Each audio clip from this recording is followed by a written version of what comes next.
Investment in securities are subject to market risk. Please carry out your due diligence and read all the related documents carefully before investing. Channel को subscribe करना ना भूलें और हमारे ताज़ा video सबसे पहले देखने के लिए बेल आइकन को दबाएं।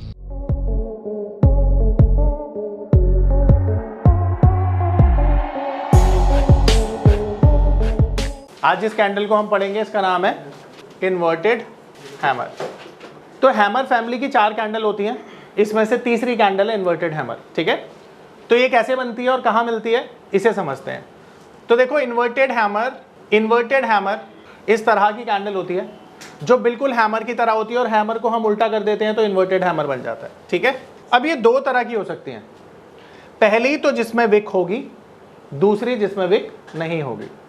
ठीक है, कलर मैटर नहीं करता, ये आपको बॉटम पर मिलती है, इसीलिए ये बुलिश कैंडल होती है। अब यहां पर समझने की बात ये है क्योंकि ये बॉटम पर मिलेगी और बुलिश पैटर्न है तो मार्केट में डाउन साइड के बाद मिलती है, तो मार्केट में मान लेते हैं एक डाउन साइड चल रही है, ये मार्केट में गिरावट चल रही है और गिरावट के बाद ये बॉटम पर आपको मिलेगी। अब जैसा मैंने बोला कलर मैटर नहीं करता है, तो ये कैंडल आपको मिली और जैसा आप देख सकते हैं इसका नाम क्या है, इन्वर्टेड हैमर। ठीक है, अब नेक्स्ट कैंडल का कलर तो मैटर करता है, जैसे अभी तक हम पढ़ते आए हैं। तो नेक्स्ट कैंडल का कलर क्या होना चाहिए, ग्रीन होना चाहिए।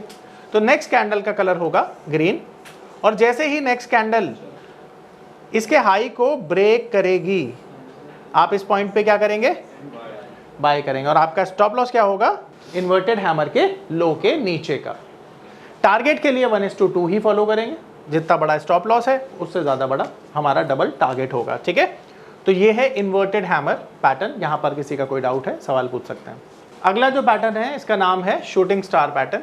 अब ये जो शूटिंग स्टार है ये टॉप पर मिलने वाली कैंडल है। ठीक है, तो जब भी टॉप पर आपको सेम कैंडल मिलती है तो नाम हो जाता है शूटिंग स्टार। हैमर फैमिली की कैंडल है, बॉटम पर मिलेगा तो इन्वर्टेड हैमर, टॉप पर मिलेगा तो शूटिंग स्टार। कैंडल सेम है, इसीलिए हैमर फैमिली कैंडल से याद रखो ताकि याद रखने में आसानी हो। ठीक है, बॉडी से डबल वीक होती है, पहचान है। अब ये अप ट्रेंड में मिलेगा हमें, तो मान लेते हैं एक अप ट्रेंड चल रहा है मार्केट में, ये अप ट्रेंड चल रहा है एंड फाइनली आपको एक टॉप पर ये कैंडल मिल जाती है, तो इसका नाम क्या है, शूटिंग स्टार। कलर मैटर नहीं करता जैसा मैंने बताया आपको, पर नेक्स्ट कैंडल का कलर तो मैटर करता है। तो जैसे ही नेक्स्ट कैंडल रेड होगी और इसका लो ब्रेक होगा, आप क्या कर देंगे, सेल कर देंगे यहाँ पे और एसएल क्या रखेंगे, शूटिंग स्टार के हाई के ऊपर का। ठीक है, तो ये हुआ शूटिंग स्टार पैटर्न जो एक बेरिश पैटर्न माना जाता है। आ रहा है समझ में सबको? अब इसकी प्रैक्टिस कर लेते हैं। अब देखो जरा, यहाँ पे आप देख रहे हो एक पैटर्न मिला आपको, इस पैटर्न को देखो क्या नाम है इसका, इन्वर्टेड हैमर। अब इन्वर्टेड हैमर कहाँ मिला, एक देखो डाउन साइड चल रही है मार्केट में, ये डाउन साइड थी और डाउन साइड के बाद आपको इन्वर्टेड हैमर मिला, इसका नेक्स्ट कैंडल पे कंफर्मेशन आया, देन आप देख रहे हो मार्केट ऊपर चला गया। ठीक है, तो ये इन्वर्टेड हैमर है। आ रहा है समझ में? अब देखो यहाँ पे बहुत सारे एग्जांपल दिखाता हूँ तुमको, चलो ये समझ में आया, तो इन्वर्टेड हैमर है। अब ये देखो ये कौन सा पैटर्न है, शूटिंग स्टार ना।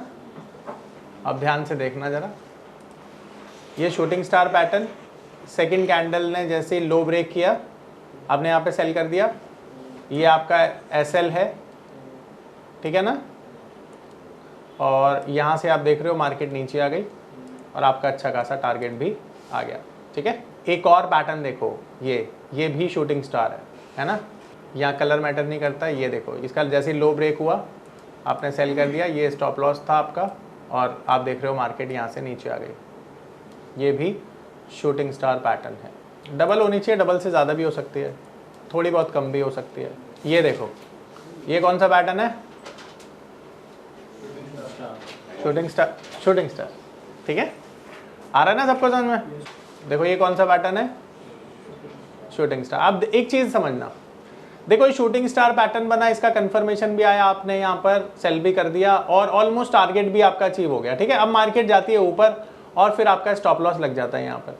अब देखो ऐसे केसेस में ना हम लोगों को ये समझना है कि अगर हमारा टारगेट आ गया है ना तो फिर हम मार्केट से एग्जिट ले चुके हैं। अब स्टॉप लॉस जाए, मार्केट कहीं भी जाए, हमारी सेहत पे क्या ही फर्क पड़ना है, जो तेरा सवाल था, है ना।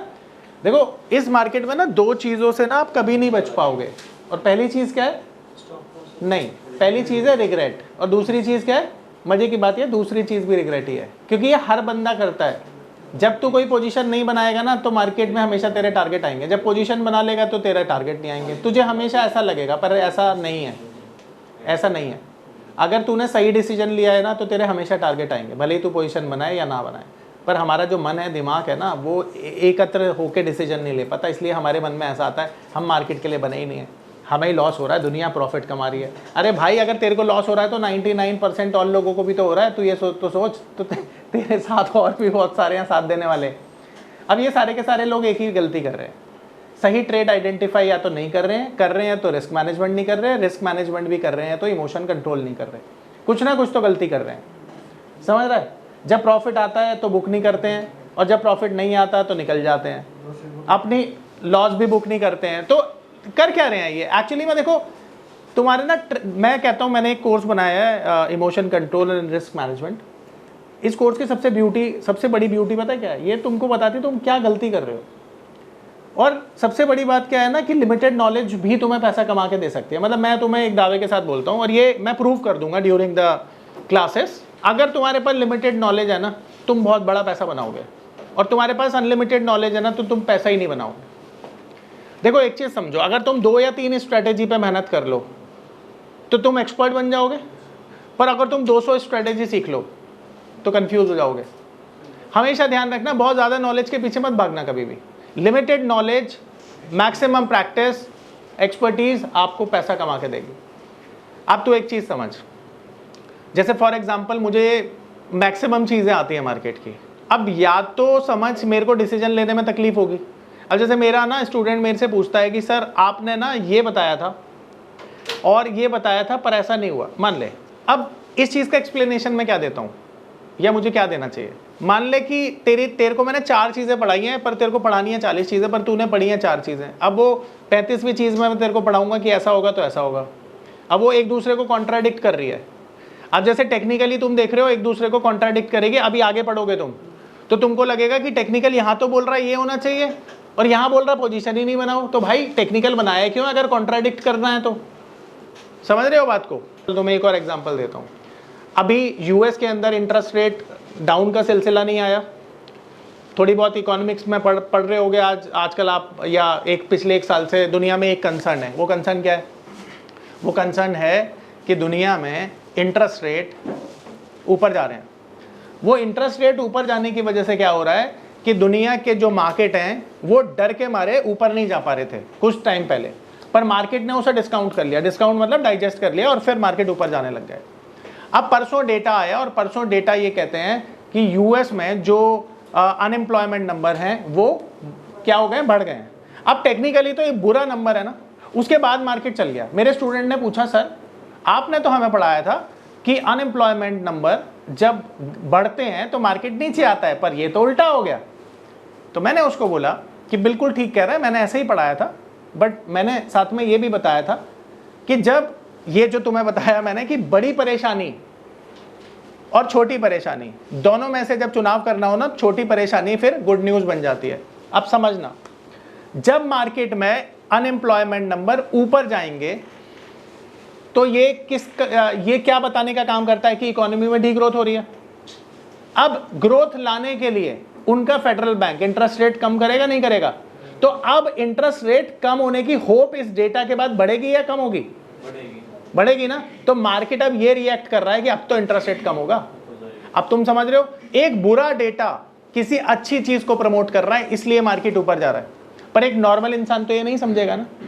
अब तुम्हें सबसे पहले तो वो समझ होनी चाहिए कि अगर ऐसा होगा तभी तो इंटरेस्ट रेट डाउन होगा, नहीं तो तुम क्या करोगे?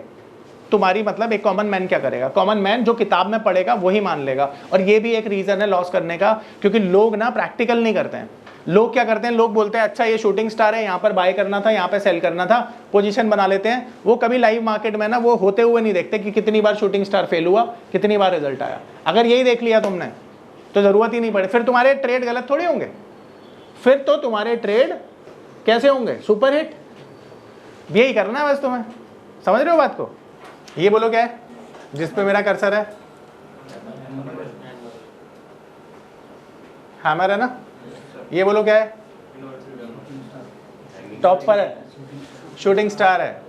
शूटिंग स्टार तुमने क्या सुन लिया? यही तो बोला था मैंने। ये बोलो क्या है? शूटिंग स्टार, टूटा हुआ तारा है, ऐसे बोलो। चलो ये बोलो क्या है? ये बोलो क्या है? शाबाश, जल्दी से। चलो आप चारों चीजें कंफर्म हो गई, पता चल गया। ये बोलो क्या है? Inverted hammer. ये बोलो क्या है? ये है हैंगिंग मैन। और ये क्या है ना? चलो परफेक्ट है। ये बोलो क्या है? Shooting star. और ये बोलो क्या है? हैमर। आ रहा है सबको समझ में? आगे चलें? परफेक्ट। अब किसी का कोई डाउट है इन चारों कैंडल में तो बता दो, फिर आगे चल रहे हैं। अब इसी की प्रैक्टिस करनी है तुमने, ठीक है? अब 5 मिनट के चार्ट पे देखो ये क्या बना, इन्वर्टेड बन गया। इन्वर्टेड हैमर का ये कंफर्मेशन भी आ गया। कंफर्मेशन के बाद ये ऊपर भी जा रहा है, पर क्या इसका टारगेट अभी आया नहीं आया? तो इसका टारगेट क्या है? देखो इसका टारगेट आना चाहिए यहाँ पे, अगर कंफर्मेशन आया है तो इसका टारगेट एटलीस्ट 100 पॉइंट का तो होना चाहिए। तो ये टारगेट है इसका यहाँ पे, ठीक है? अब यहाँ तक अगर मार्केट चला जाएगा तो ये टारगेट है। अब तुमने बाय पोजीशन बनाई हुई है यहाँ पे, ठीक है, क्योंकि कंफर्मेशन आ गया और तुम्हारा स्टॉप लॉस ये है। आ रहा है समझ में?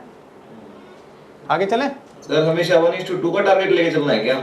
हमेशा जी, फिर धीरे धीरे एक्सपीरियंस हो जाएगा तो फिर टारगेट चेंज कर सकते हो।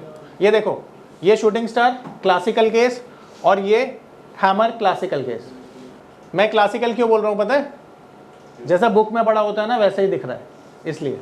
और टॉप और बॉटम पे है, वहीं से मार्केट नीचे आ गया है। देखो ये शूटिंग स्टार है और ये भी शूटिंग स्टार है, दोनों के टारगेट आए हैं ना। और कलर मैटर नहीं करता, देखो कलर एक का ग्रीन एक का रेड है। अब ये ना जब प्रैक्टिस करोगे ना तो सारे आंसर खुद मिल जाएंगे। कलर क्यों नहीं मैटर करता, टारगेट किसके आते हैं, स्टॉप लॉस किसके जाते हैं, सारी चीज़ें पता चल जाएंगी। पर क्या करनी पड़ेगी? प्रैक्टिस। ये देखो, ये क्या है? हैमर रेड कलर का है, सॉरी ग्रीन कलर का है। इससे पहले हमने जो देखा था रेड कलर का था, तो कलर मैटर नहीं करता ना। चलो आगे चलें। आई होप आप सबको क्लैरिटी मिल गई होगी, आगे चल सकते हैं, ठीक है? तो अब हम आगे चल रहे हैं। तो अगली जो कैंडल है ना, अगली जो कैंडल है इसका नाम है, एक कैंडल का नाम है स्पिनिंग कैंडल, ठीक है? हाँ, स्पिनिंग टॉप और बॉटम, ठीक है? ये कैंडल होती है जो बॉटम पे और टॉप पर मिलती है, डोजी की बड़ी बहन होती है। डोजी आपने देखी, डोजी क्या होती है? जिस कैंडल में विक नहीं होती है या छोटी विक होती है उसे हम डोजी बोलते हैं। बट यहाँ पर ये जो कैंडल होती है ना, इसमें बॉडी होती है और दोनों तरफ जो विक होती है ना ऑलमोस्ट इक्वल होती है, ठीक है? कलर मैटर नहीं करता, कलर मैटर नहीं करता। ग्रीन भी हो सकता है और रेड भी हो सकता है, पहचान? दोनों तरफ ऑलमोस्ट इक्वल विक होती है। अगर बॉटम पर मिले तो स्पिनिंग बॉटम है, टॉप पर मिले तो स्पिनिंग टॉप है। कंफर्मेशन कैसे आती है? मान लेते हैं ये स्पिनिंग टॉप था, तो नेक्स्ट कैंडल का कलर कैसा होना चाहिए? रेड। तो अगली कैंडल रेड बनेगी और जैसे इसका लो ब्रेक होगा आप क्या कर दोगे? सेल कर दोगे। और एसएल क्या लोगे? हाई का, ठीक है? अब अगर मान लो ये बुलिश पैटर्न है और स्पिनिंग, ये मान लेते हैं ये बॉटम है, तो यहाँ पर अगली कैंडल कैसी होनी चाहिए? ग्रीन। जैसे ही हाई ब्रेक करेगी आप क्या करोगे? बाय करोगे और स्टॉप लॉस क्या लोगे?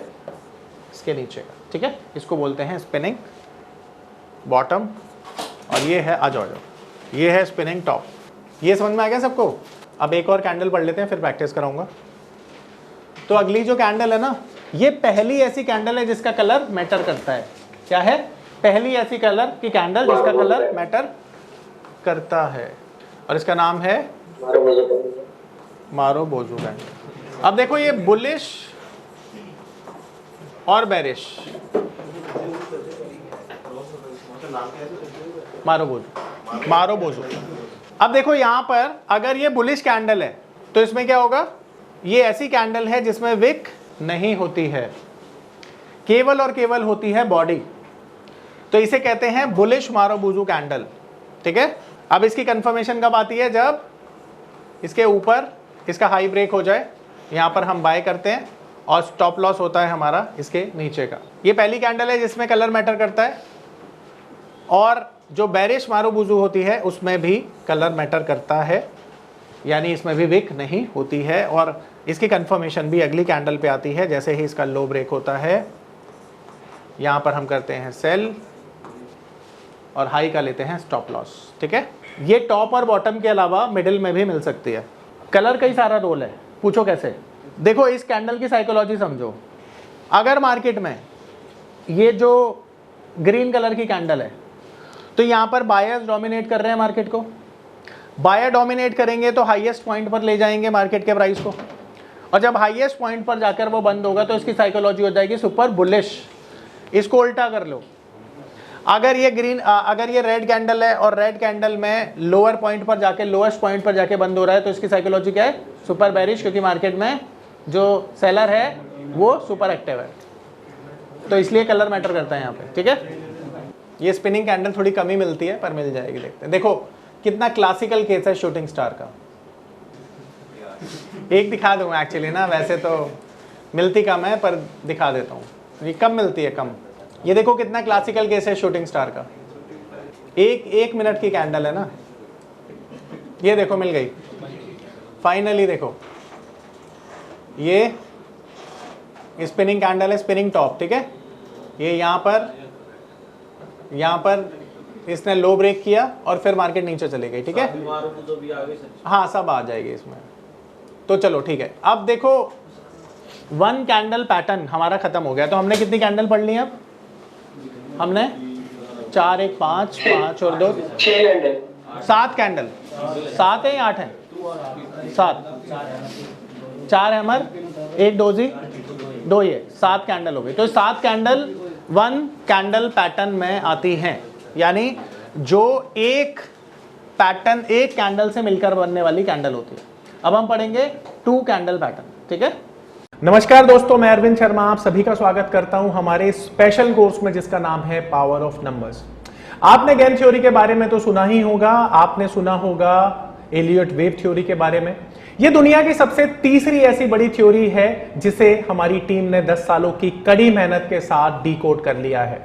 यानी कि यह नंबर थ्योरी इतनी पावरफुल है कि इसे करने के बाद चाहे आप इन्वेस्टिंग करते हैं या आप करते हैं ट्रेडिंग, आपका जो अनुभव होने वाला है ट्रेडिंग और इन्वेस्टिंग के दौरान वो इतना बेहतरीन होने वाला है कि आप देखेंगे कि आप मार्केट से हर रोज पैसा कमाएंगे, हर दिन पैसा कमाएंगे। ये पावर ऑफ नंबर थ्योरी इतनी बेहतरीन थ्योरी है कि इसे करने के बाद आप एक अलग अनुभव करेंगे और आपको लगेगा कि शायद इसी चीज की आपको तलाश थी। बहुत सालों की ट्रेडिंग के बाद, इन्वेस्टिंग के बाद आपको शायद ऐसे प्रोडक्ट की जरूरत थी जो मार्केट में आपको वो कॉन्फिडेंस दे पाए, जिस कॉन्फिडेंस के साथ आप रोज पैसा कमा पाए और जितना आप चाहें उतना पैसा कमा पाए। तो हमारी ये जो पावर ऑफ नंबर थ्योरी है ये आपको आपकी सभी इच्छाओं को पूरा करने के लिए है। और आप देखेंगे कि इस थ्योरी को करने के बाद जो आपका कॉन्फिडेंस है, आपकी जो एक्यूरेसी है, आपकी जो क्षमताएं हैं मार्केट से पैसा कमाने की, वो बहुत ज्यादा बढ़ जाएंगी। और आप देखेंगे कि जो आपने आज से पहले अनुभव नहीं किया था अपनी ट्रेडिंग के दौरान या इन्वेस्टमेंट के दौरान, आप इतना बेहतर अनुभव करेंगे इस कोर्स को करने के बाद।